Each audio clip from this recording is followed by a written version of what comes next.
And welcome back, everyone, to Talk of the Town. I'm Steve Noxon, your host, and right now on the phone is Connecticut State Representative Tony D'Amelio from the 71st District, and he's also the owner of Verdi Restaurant at Western Hills. Representative D'Amelio, how are you this afternoon? I'm doing great, Steve. Thank you. Thank you for allowing me to come in remote. I'm up at the state capitol. A bunch of committee stuff is going on today, so I had to be up here. No problem. I imagine you are incredibly busy this time of year, trying to wrap your hands around and your head around all the stuff that's being proposed up there. It seems to be an amazing session happening right now. Now, you're not only are you a state rep, you also own your own restaurant, which puts you in a very unique situation. Maybe not that unique, but in a very unique situation when it comes to this minimum wage discussion, because you, probably more than most of the other reps up there, would recognize the impact it would have on a business like restaurants. Absolutely, Steve. It boggles my mind that we're, looking at yet another increase in the minimum wage. Minimum wage is an entry-level pay for an individual that you're bringing in on staff to perform a task that needs to be pretty much learned. You take mostly younger kids are on minimum wage. In my business, I have like hosts and bus kids that are working part-time that I pay them minimum wage. And, they're proposing from $10.10 an hour to $15 an hour, which is really, it's just nuts to me. And it's going to cost jobs. I mean, there's no way I could afford, or many of the restaurant, I'm in the restaurant industry, but others are still, other business owners are expressing the same thoughts that I am. I mean, it's going to cost jobs because, we're still in a really tough economy here in the state of Connecticut.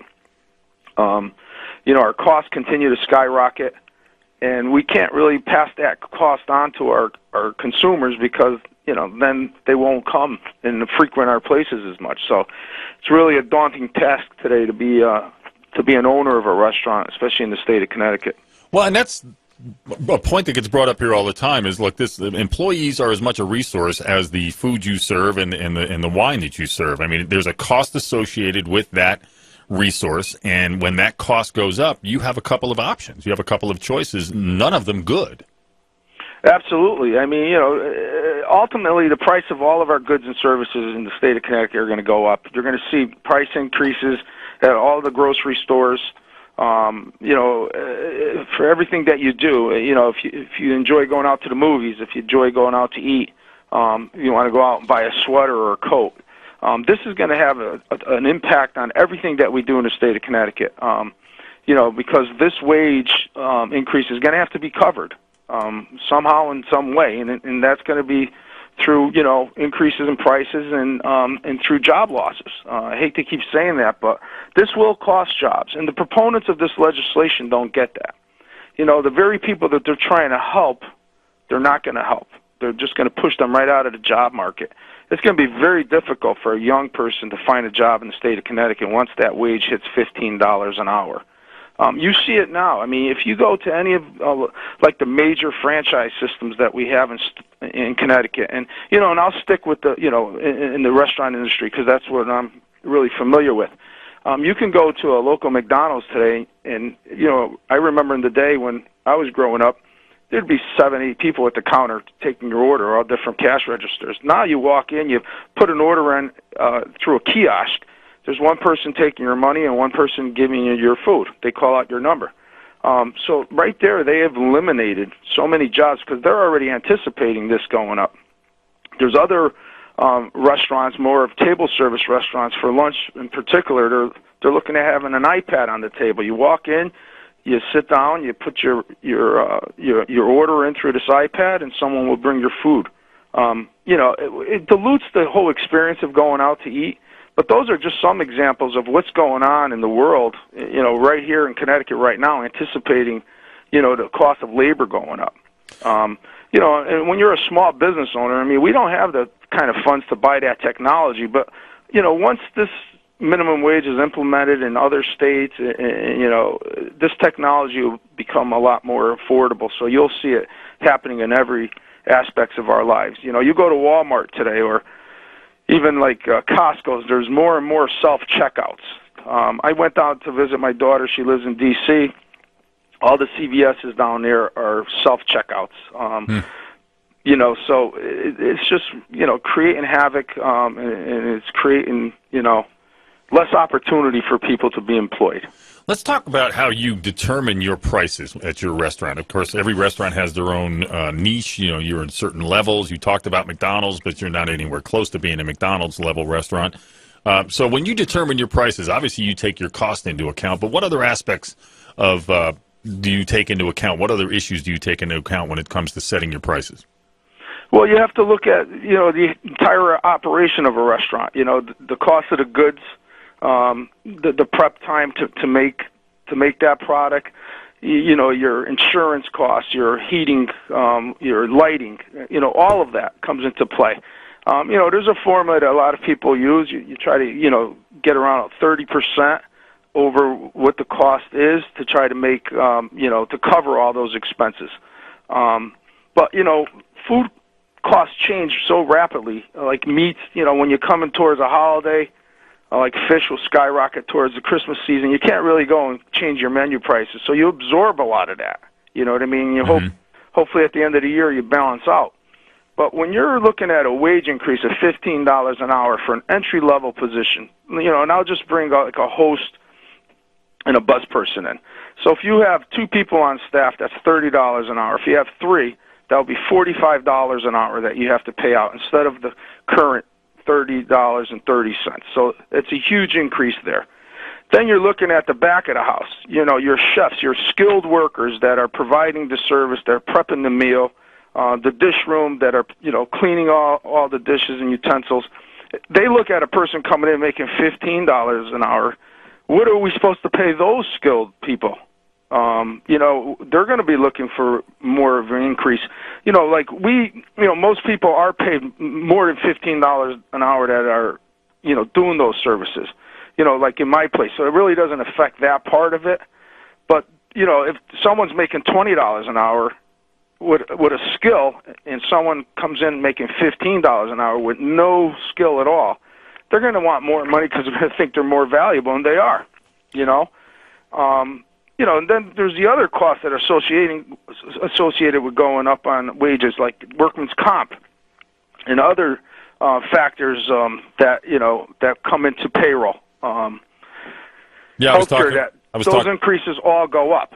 I was talking with Chris about this morning. It's not just the $15 an hour minimum wage. It's now you have to match the increased Social Security deduction that is held back. You have to match the Medicare deduction, and there's no adjusting for that. So that's an additional cost on the business owner that's going to go up, as well as your cost of paying the employee. I mean, so there's all these different elements involved here. All those payroll taxes have to be factored in. You know.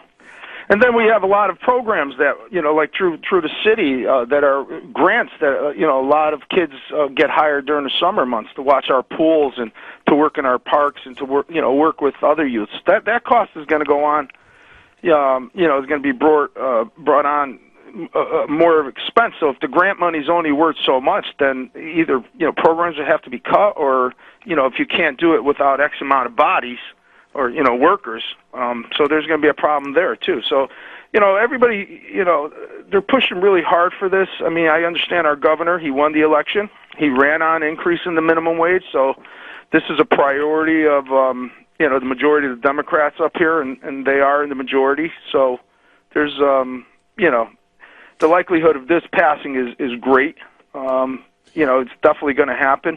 We're trying to, you know, come up with different ways of maybe, you know, having them listen to us about, you know, entry-level jobs. Maybe for so many hours we can, you know, have somebody learn a skill and pay them a little less.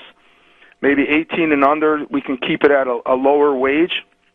I have Cossey Amusement Park, just to give you an example of how crazy this is.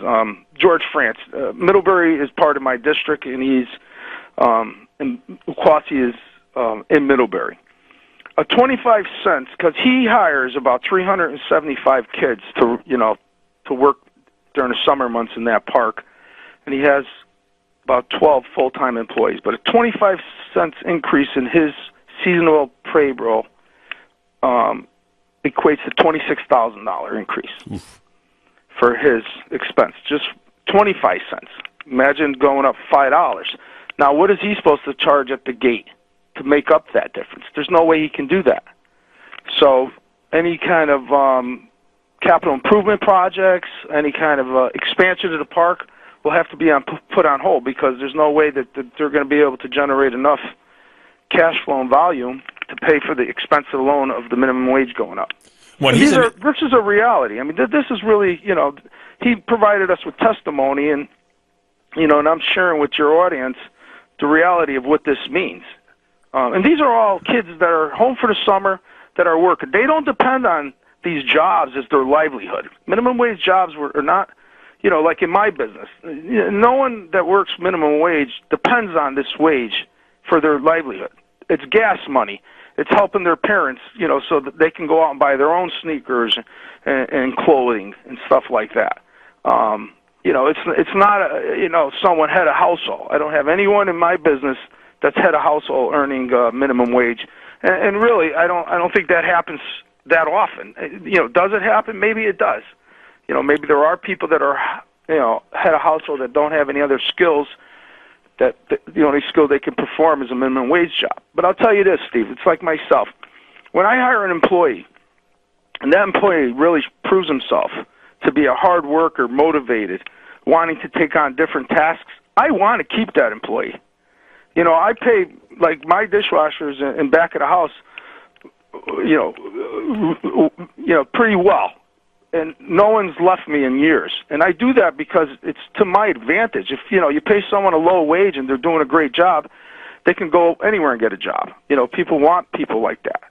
So, we create our own wages as business owners. Mm-hmm. We recognize if somebody is motivated and takes on more and more responsibility, you compensate that person because you want them to be part of your team. I look at everyone in my business as being part of my family, and I wish I could pay everybody $30 an hour, $40 an hour. But the reality is I can't do that in my type of business because what am I going to charge you if you come in and have a plate of pasta? What am I supposed to charge you, $30, $40 for that? Nobody would come. I'd be out of business. Well, see, there's a reality of how much how much you could actually spend on wages for each business that is out there in the community. Manufacturing, we all operate kind of the same way. We all have to generate enough cash to pay all of our bills, and you're hoping that there's a little bit of a left over for profit, But, and the reality is, like fast food and stuff, I mean, how much can you really charge people to absorb all these costs and increases that they're trying to push on us up here in government? Well, and again, I think, when you talk about this particular issue, there's this idea that, well, it's the moral thing to do. It's really not the moral thing to do because of all the negative impact it's going to have. Like you say, you're going to have to cut back on staff. There are certain people who would have gotten a job. Some of these kids maybe at Quasi that would have gotten jobs that are now not going to have jobs this summer. There's going to be an increase in, you're going to have to raise your prices just like everyone else, but there's going to be less money in the economy because of, A, all of these taxes and everything else they're trying to charge people, but B, they're not going, people aren't going to have as much disposable income to go out to a restaurant. So now your business is going to start going down. It's happening in New York City. You look in New York City and you see so many restaurants that are closing up shop because this double-barreled shotgun aimed at them. They have to increase their cost and their business is going down. They can't do it. They're going out of business, and now everybody's out of work. I mean, and how fair is that? How moral is that? Exactly. I mean, that's what the proponents of this legislation, and even our governor, and our governor's a businessman. He came from the business world, but we're on the front lines. I mean, I'm a small business operator here in the state of Connecticut, and throughout the years, in the last, all of us since 2008, we've had two of the largest tax increases in our state history. We're looking at another tax increase in this year's budget. Those are all costs that we all had to absorb, pay more out of all of our pockets, business owners, residents, everyone, to live in the state of Connecticut.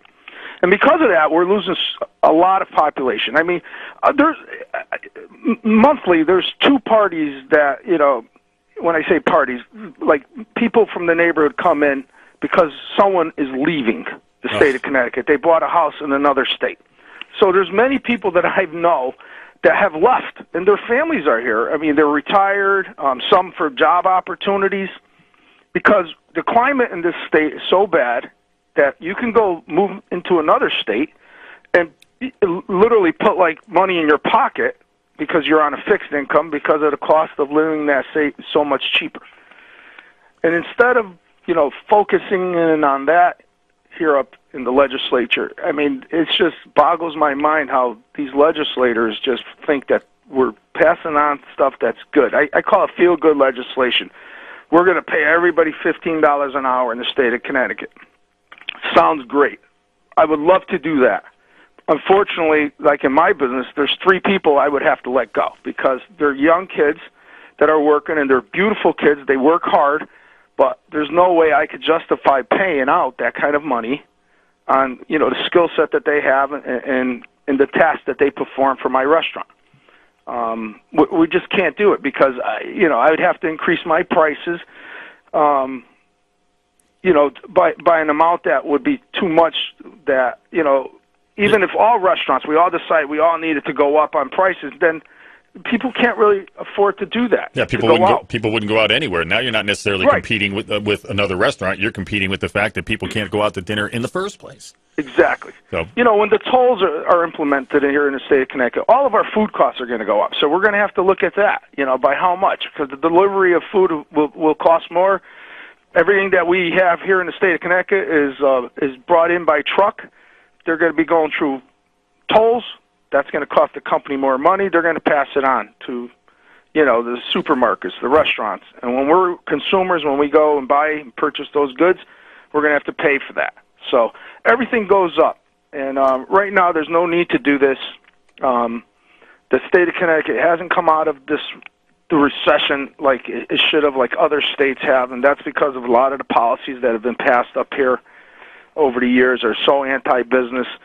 Tomorrow it's called Business Day at the state capitol. We're going to have, a lot of the business community up here, CBIA, our Chamber of Commerce from Waterbury, most chambers from across the state, if not all, are going to have representatives here. And they're going to share with legislators, what their experience is, doing business in the state of Connecticut and the laws that are being proposed this year, how that it could affect them, and most of them will tell you that the workforce is going to be dwindled down. More and more companies are automating their how they do business because once they make the investment in that computer or kiosk or whatever, they can get rid of X amount of dollars in labor. Yep.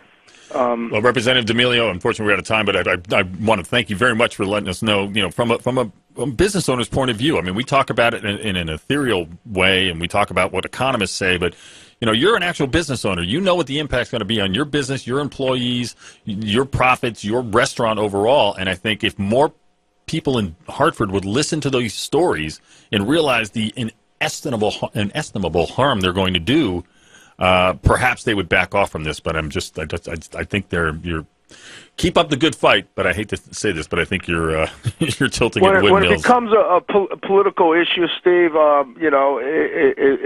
it's really hard to pull back on it. Yep. And, when you have the governor of the state of Connecticut waving the flag to do this, it's really hard. But I'm trying with many others to maybe implement different ways to keep these kids working. Yep. Make maybe a living wage versus a minimum wage, that. But thank you for the time. I really appreciate it, Steve. Thank you, Representative, and we'll talk soon.